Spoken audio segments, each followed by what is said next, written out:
Arestado naman ang isang rider matapos na mabuking na may bitbit itong mahigit sa 500,000 pisong halaga ng droga sa isang checkpoint mo yan sa Quezon City. Jim Tejano sa balitang yan. Ayo! Sa may beltag mo. Walang kawala sa mga pulis ang lalaking ito. Makaraang tangkaing takasan ng ikinasang anti-criminality checkpoint sa bahagi ng Greater Fairview, Quezon City, Miyerkules ng madaling araw. Ayon sa pulisya, tila nagulat ang rider nang mapansin ang nakalatag na checkpoint sa lugar. Kaya dali-dali itong umiwas sakay ng kanyang motorsiklo.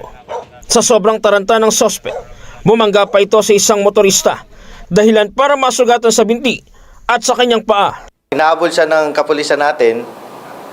Nakita na may kinuha pa siya na paper bag sa motor niya at tumakbo na siya palayo. Kita na video ng pag-aresto ng ating kapulisan na nakaupo na siya doon sa gilid ng daan at pagtayo niya, nandun nakita ng pulis natin yung paper bag na kinuha niya.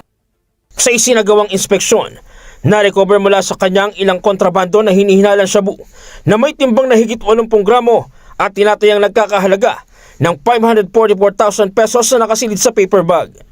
Buksan mo to, tol. Buksan mo. Buksan mo. Video mo. Ano yan? Ha? Buksan mo. Items? Ano yan?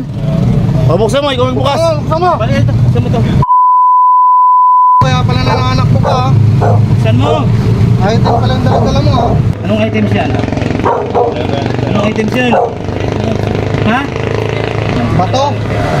Sige, labas mo. Dito. May witness dyan, ha? Paldo. Panalo! Bukod sa illegal na droga, na-recover din sa suspect ang motor na gamit niya. Lumabas sa ISAB records na dati na ring nakulong sa kasong illegal gambling noong 2017, robbery noong 2023, at may kinalaman sa illegal na droga noong 2023 ang suspect. Inamin ng suspect na umano'y gumagamit siya ng illegal na droga. Ayon pa sa kanya, kumikita siya ng higit kumulang 1,000 piso kada transaksyon. Magkano kontrata sa iyo? Tao lang po, 1,000. Dati ka na nakulong sa droga din. Opo. Gumagamit ka? Opo.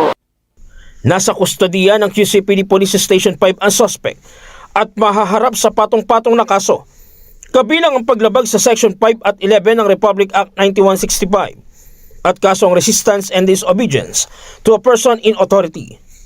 Jim Tejano, para sa mata ng Agila, matatag, matapang, matapat.